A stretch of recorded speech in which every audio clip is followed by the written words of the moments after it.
The woman was there at customs. Welcome back to South Africa, sir. I was like, yes, I'm back. Same old Trevor. Nothing changed. Going crazy. Because I love accents. I really do. I love accents. I like learning languages, and so obviously accents are a byproduct of that. I've learned over time that even if you can't learn a language, an accent is a great way to communicate with somebody in your own language whilst trying to bridge the gap. You know, you learn somebody's accent, you communicate more effectively. The thing is, though, you have to learn the accent in the right way. If you're going to speak to someone in their accent and you do it in the wrong way, you might come across as racist. You've got to be very careful about this. White people in South Africa often fall into this trap. Yeah. It happens at petrol stations quite a bit. See people driving in with their friends, talking normally, sitting in the car. You know, so I mean, if we get all the numbers together, marketing should be behind this. It should be a breezer. You know, HR's stepped up, and it's going to be a great year end. Look, we try and make sure that. Oh, sorry, hold on. Hello, Baba. Hey, sharp man. Please put Lapo full tanky, eh? 95, unleaded, yeah. Also check our tires, eh? Pressure, pumpy, not too much, eh? 2.2, okay? Yeah, good jobby, yeah, sharp, donkey boss. Don't do that. He's a grown man. He's been pouring petrol his entire life. He knows what you need. Just talk to him like a normal human being. That's the thing people don't understand. Speak to him like a normal human being. I used to get so angry. Whenever I'd see white people changing their accent when they talk to black people, I get so angry. I was like, are all white people racist? Is that what it is? Oh, racist? And then I learned. Life taught me not to be so quick to judge. Yeah, I learned a valuable lesson. I was driving to Gold Reef City one day, into the backstage area, and the security guard came out to the boom, and he was like, hey, how are you, sir? Is your name on the list? I said, yes, how are you, Baba? My name is Trevor. He's like, okay, Chabal.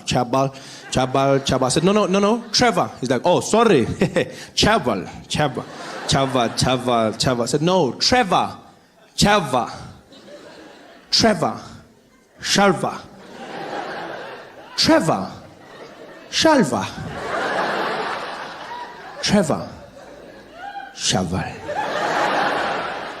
Trevor, Shaval. Trevor, Shaval. Trevor,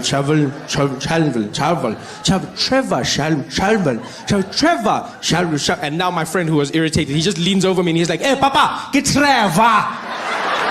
He was like, oh, Trevor. Why you don't talk properly? And then I understood. I finally understood what white people have been trying to do. I see, you're trying to communicate more effectively. You're trying to engage somebody, but understand this. When speaking to somebody in an accent, the number one rule to understand is an accent is not a measurement of intelligence, right? An accent is just somebody speaking your language with the rules of theirs. That's all an accent is. So don't speak down to them. Don't patronize them. Speak to them the way you would to yourself. Just try and learn their accent. That's all it is. It's just another accent. Yeah. And I learn them. I spend all my time learning accents. I try. I love it. I learn in restaurants. That's a safe place to start. You know, you learn, you read off the menu, you try and pronounce the words correctly. I was inspired by French restaurants, funny enough. Yeah, whenever I'd go to a French restaurant, I was always fascinated by the fact that people would order food in a French accent. I never understood why. Because they don't do it in any other restaurants. Only in French restaurants do people walk in and then change their accent when they order. They come in talking normally. Yeah, you know, it's a wonderful thing. You're really going to enjoy it. It's so beautiful. Yeah, stunning. You have to have, the dessert. Oh, good evening. How are you, sir? Yes, I will have a bottle of water for the table, please. And let's start off with, could we get the Sauvignon Blanc, please? Yes, and you know, we definitely for mains going to have the filet mignon. And for dessert, we're going to go with the crème brûlée. Thank you very much. Thank you. Oh, you're going to love it. Like, why are you doing that? I never understood. I was like, why? Because it's not like the French are going to return the favor. There's no French people sitting in our restaurants in South Africa looking at the menu like, so for the table, we can order some starter portion. We share something? No? Okay. Could we please have one serving of the boerewors?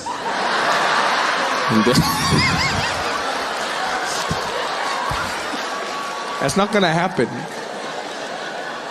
I'll never forget, I met an American in South Africa And he said to me, he said, well, you know, Trevor, it's funny you say that because if you come out to America, they'll label you as black. I said, really? And he was like, hell yeah. Oh yeah, everybody's black out there. I was like, wow, well, I want to be black. And I found out it's true. Mixed race people are categorized as black in America. Yeah. The only catch is, and nobody tells you this, you have to be liked and successful first. Before then, they say you mixed. You achieve success, and you get upgraded to black. All the famous mixed people do it. Singers, like Alicia Keys and Mariah Carey, yeah? Mixed, but then they say black singers. Sportsmen, like Tiger Woods, mixed, but then they say black golfer. The most famous mixed person on the planet by far, Barack Obama, mixed, half and half, straight down the middle. But then they say America's first black president, which is interesting because when he was running, they called him the mixed candidate. I see how it works. Everyone makes it obvious now. They're like, yeah, Barack, of course he won, of course. It wasn't that obvious when he started. It wasn't.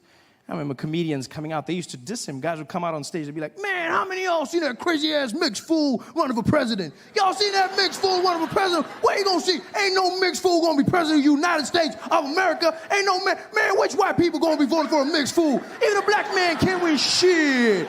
Even a black man can't. How some mixed fool think he gonna do it out? Man, that mixed fool, that crazy-ass mixed fool. How some mixed fool, that mixed fool. And then he won, and all of a sudden they were like, my nigga. So...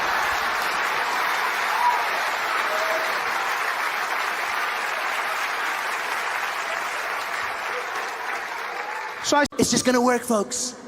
It's gonna work. It's gonna be done. I'm gonna do it. It's gonna be done.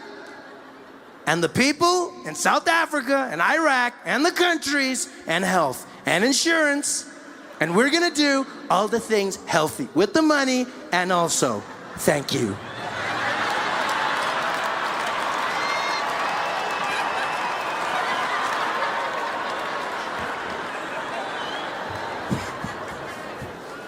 Donald Trump is losing his mind, saying the craziest things. We're gonna build a wall, and Mexico's gonna pay for it. I love how Mexico's like, we ain't paying for shit, man. We might build your wall, but we ain't paying for it, man. Stupid. Donald Trump's just doing his own thing. Everything seems to be going wrong for him. Now he's getting ready to start a war, launch a nuclear weapon. North Korea, they will know fire and fury. Fury and fire, fast and furious. Tokyo Drift, like no one's ever seen. This guy's gonna blow up the world, people. He's not having a good time. So I correct people all the time. I go, look, man, say what you want about Jacob Zuma. He knows his policy. Yeah, doesn't mean he's getting things right. Doesn't mean he's doing the correct things, but he knows his policy. You can't say they're the same, you know? And say what you want about Jacob Zuma, but he knows how to handle his ladies. Yeah, he doesn't have any problems there. Donald Trump, walking around in public, his wife smacking his hand away. Pa! In public. Do you know how embarrassing that was? Donald Trump was there trying to hold Melania's hand. She just slapped it away. He tried to grab it and she, pa! And then the second time, tried to grab it and she just did like a little thing. And everyone was like, are they okay? Are they fighting? I was like, yeah, of course they're fighting. They're having a horrible time. Completely horrible time. And you don't even need to see the video of the hands to know that they're having a bad time. I've had a theory for a long time that Donald Trump and his wife are not in a happy relationship. And I don't want to start any rumors, but I've noticed this. You know, I've noticed it in their speeches. Every time Donald Trump or Melania speak, it seems like they're throwing shade at each other. They're giving a speech, but they're actually talking trash about the spouse. Every time, all you have to do is listen to the subtext of what they're saying. For instance, Melania Trump came out. She made a speech about her platform as First Lady. In America, every First Lady gets to choose what their dream job is going to be, what they're going to be doing to help the country. Michelle Obama says she's going to help kids get healthy meals and work out. Melania Trump came out, and what did she choose? She came out, no one forced her, and she was like, As First Lady, I believe we need to fight against the cyberbullying. All of the people on the Twitter who are saying the bad things, we need to stop them.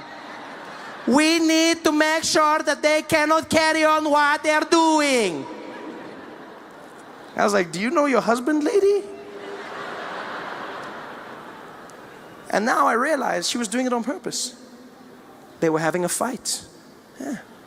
She probably got home that night, dropped her keys on the table. Donald Trump was sitting in the living room, turned on the lights. Hi, Melania. I saw what you said about me on the news. It was very not nice. Oh, hello, Donald. I didn't see you sitting over there. I thought you were watching the cartoons. You know I was watching the news, Melania. I watch all the news. Fake news. So what are you going to do about it, Donald?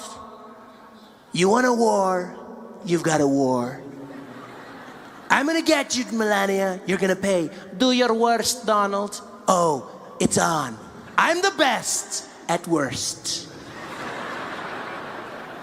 The next day he came out, gave a speech. What did he say? We've got to get rid of all these immigrants, folks. All these immigrants need to leave this country. Your move, Melania. She went to a women's conference. We need to stop sexual assault. The men who are grabbing the ladies. And so Velasquez walks down towards where I'm standing with my agents. My guy tries to apologize, says, I don't know what's going on. I silenced him with one move of his hand. He's like, no, I go. And he stepped up, he looked me in the eye, and he's like, sir, you got to stand for side and not give God for that, okay? Don't touch nothing on the moving, okay? None of that. And I didn't know what he was saying. But I knew what he meant. And so I stood there, I raised my arms. And as I did, he whipped out his wand. He started using it all over me, and as soon as he did, I knew why he was who he was. It was the most magical thing I've ever come across in my life. The way he wielded that wand was unlike anything I've ever experienced. I felt like I was being blessed. I just stood there with my head down as he went all over me, just blessing me with his power. It was something special. It was like a force and energy. It's like on the outside, you still heard that beeping. It was like, ee, but in my head, I heard a lightsaber. That's what I heard. I heard like, it was like,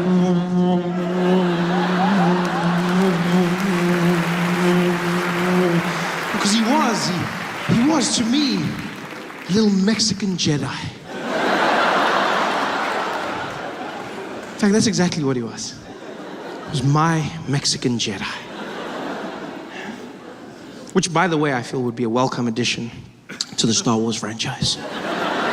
Yeah, no, I'm a big fan. I'm a huge fan of Star Wars. I love Star Wars. I was super excited when I found out they'd be making another one. I was losing my mind. I went back, watched all the movies, and I came to realize that there's no Mexican Jedis, not even one. There's no Mexican Jedis, which is weird. Because when you look at it, technically speaking, Star Wars is a vision of America in a distant future. So, surely it would be safe to say, judging by the current trajectory of Mexican people in America, I'm sure it would be safe to say that by that time, in a galaxy far, far away, there would be at least one. Just one Mexican Jedi. It's not even like it would spoil the story. Who knows, it might open up a whole new avenue. Can you imagine how different that epic scene between Luke and Darth could have been? Them battling it out on the Death Star. The moment of realization.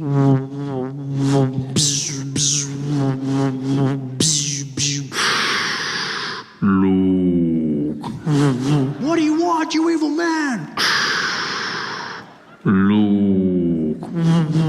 What do you want from me? No. Luke, man. Luke.